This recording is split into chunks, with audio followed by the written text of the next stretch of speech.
anatomi nematoda yang kita mulai dengan sistem pencernaan makanan. Nah, dikatakan bahwa nematoda untuk sistem pencernaan makanannya terdiri dari bibir dan lubang mulut. Karena di situ untuk yang parasit ingat ada stiletnya atau alat tusuknya. Kemudian rongga mulut atau stoma, ingat lagi kalau dia predator rongga mulutnya macam mana, kalau dia parasit pada tumbuhan rongga mulutnya macam mana, ya lihat yang tadi. Kemudian ada kerongkongan atau esofagus, kemudian usus, intestin, rektum, dan anus atau kloaka. Itu adalah sistem pencernaan makanannya. Kemudian lubang mulut, di mana nematoda memiliki 6 bibir, jadi lubang mulutnya itu dikelilingi oleh 6 bibirnya, dan usus akan bermuara pada rektum untuk yang betina, dan bermuara pada kloaka untuk yang jantannya. Kemudian kita perhatikan pada gambar kanan itu Oesophagus, di mana nematoda ini ada memiliki jenis-jenis Oesophagus yang berbeda-beda. Ada segolongan nematoda memiliki satu bahagian Oesophagus, jadi seperti ini, hanya ada satu bahagian Oesophagus saja. Ada nematoda yang memiliki dua bahagian esophagus, ya, disebut dengan two part. Itu bahagian pertama di sini yang bahagian besarnya, sedangkan bahagian keduanya adalah bahagian yang kecil. Nah, ada juga nematoda yang memiliki 3 jenis esophagus, yaitu ini satu jenis, ya.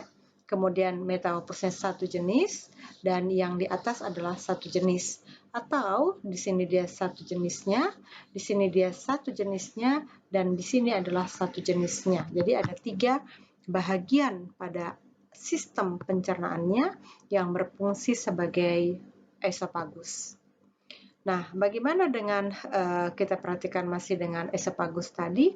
Kalau tadi katakan ada yang satu bahagian, 2 bahagian, dan 3 bahagian, maka ini kita perhatikan adalah tipe-tipe dari esophagus. Jadi macam-macam. Nah, ini untuk kelompok nematoda Dithyllencus, seperti itu esophagusnya. Kalau nematoda Sipinema, ya, yang parasit pada padi, itu adalah seperti ini bentuknya. Kemudian ada yang Rhabditis, ya, seperti ini bentuknya, dan macam-macam. Jadi bentuk atau jenis dari esophagus juga bisa menjadi penciri untuk mengidentifikasi nematoda secara konvensional. Nah, anatomi lainnya adalah sistem reproduksi. Nematoda mempunyai sistem reproduksi, di mana itu juga berfungsi sebagai alat perkembangbiakannya. Ya, jadi ada gonad atau ovari dan testis, ada organ reproduksi sekunder seperti vagina, vulva, kloaka, ya, dan umumnya adalah bersifat gonokoristik atau dioecious, yang artinya sel telur dan sperma berasal dari individu yang berbeda. Jadi ada 2 alat kelamin, jantan dan betinanya. Nah, sebagian besar nematoda itu bereproduksi secara kawin atau disebut dengan seksual atau disebut dengan amfimiktik, ya, bahwa telur dihasilkan dari hasil perkawinan. Jadi normal jantan dan betina seksualnya.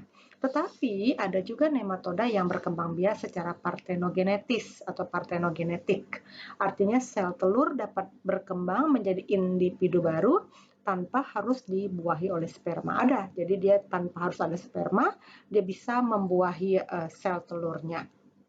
Nah, kemudian ada yang sifat hermaprodit atau disebut dengan biseksual, artinya dalam satu individu menghasilkan alat kelamin jantan dan alat kelamin betina. Kemudian ada yang intersex, artinya organ reproduksi betina dan jantan, dia berkembang jadi punya kedua-duanya, tapi salah satunya tidak berfungsi, ya, atau kedua-duanya tidak berfungsi, ada tapi nggak berfungsi, itu disebut dengan intersex.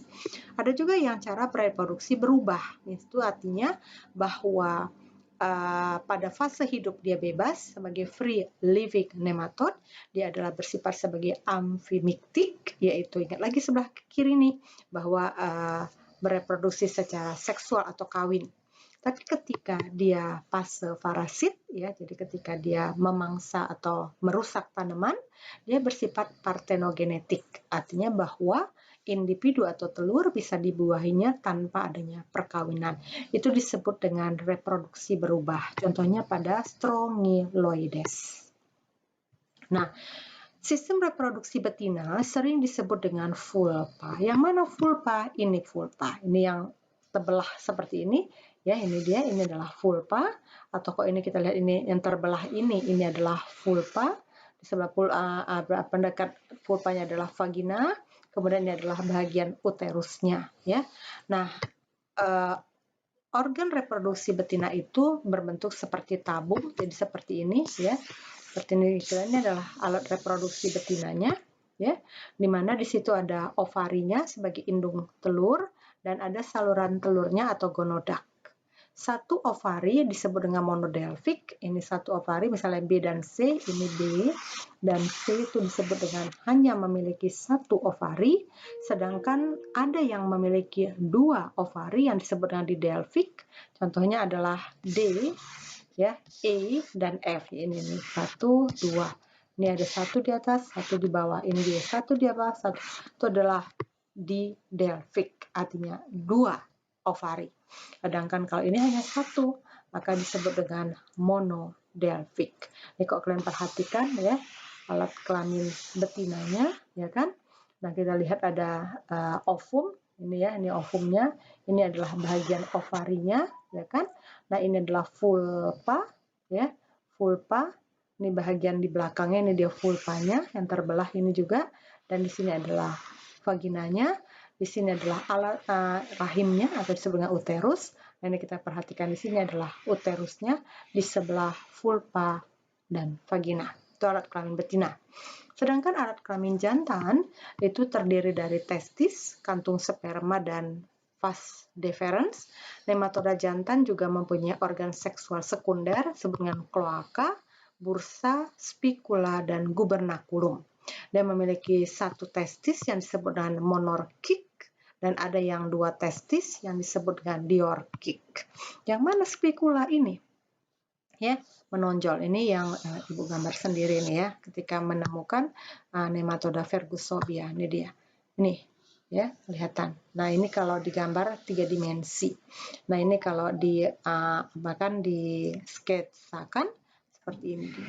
Jadi menonjol. Itu ada spicula. Kalau betina tadi terbelah, itu adalah vulpa atau vagina, ya. Nah, kemudian sistem saraf, ya. Jadi nematoda punya juga sistem saraf. Sistem saraf tersusun oleh cincin saraf yang disebut dengan nerve ring yang melingkari esofagus, sel-sel saraf, simpul saraf atau ganglia, dan benang-benang saraf. Cincin saraf ya itu arahnya adalah ke anterior, berarti ke bagian atas, ya, terdiri dari 6 saraf menginervasi papila bibir dan 2 masuk ke dalam amfit. Apa amfit? Amfit adalah sensor untuk menyensor kemoreseptor, jadi senyawa-senyawa kimia. Jadi nematoda itu kan menusuk atau memparasit tumbuhan itu dengan dia menggunakan ampit sebagai kemoreseptornya untuk mensensor apakah tanaman itu cocok buat mereka, apakah tanaman itu memang inang buat dia atau tanaman itu bukan inang buat dia. Itu disensor oleh sarafnya yaitu di amfit. Nah, kemudian ke arah posterior itu ada 1 saraf dorsal, 1 ventral, 4 submedian, dan 1, 2, atau 3 lateral. Nah, pada jenis Skernatia terdapat organ sensor lateral yang disebut dengan phasmid berada di bagian ekor dan berfungsi sebagai sensor cahaya. Jadi kok sensor cahaya berarti itu beradanya di bagian ekor nih ya, di bagian ekor dengan ini phasmid ya. Nah, sedangkan kalau bagian anterior itu ada amfit yang berfungsi sebagai sensor bahan-bahan atau senyawa kimia. Nah, bagaimana dengan bibirnya? Nematoda punya bibir ya. Nematoda punya bibir. Perhatikan ya. Oke. Bibir nematoda itu ada 6. Kita tahu tadi bibir itu yang mengelilingin bagian kepala atau head dari nematoda. 6 bibir itu terdiri dari 2 lateral, 2 subventral, dan 2 subdorsal, mengelilingi lubang mulut. Jadi ini lubang mulut nematoda. Nah, nanti kalau destillatnya itu dari sini kelihatan ada yang panjang sampai keluar, tapi ada yang tidak panjang, jadi di dalam. Di sini, ketika mau menusuk baru dia tarik ulur, dan seterusnya.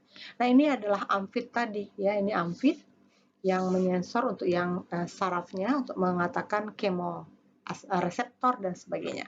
Sedangkan ini adalah juga sensor sarafnya di lubang amfit. Ini bibirnya, kok dilihat dari atas, ya, itu dia.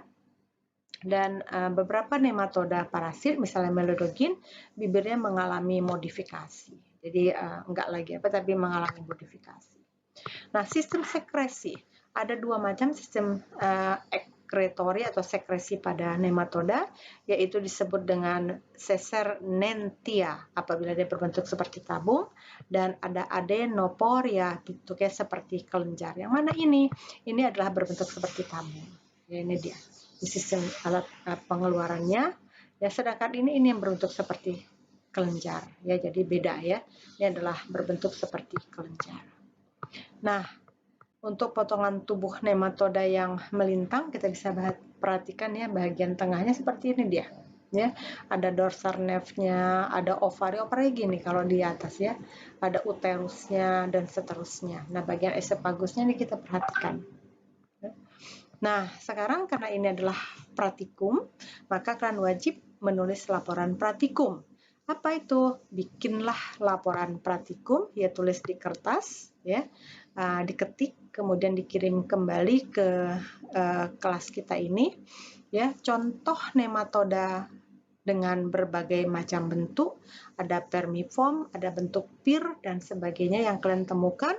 Tulis nama nematodanya, kemudian ciri-ciri nematodanya, dan berada di mana nematoda tersebut. Misalnya adalah ditemui pada tanaman kelapa, ditemui pada tanaman padi, dan sebagainya. Minggu depan ketika kita kuliah dikumpul.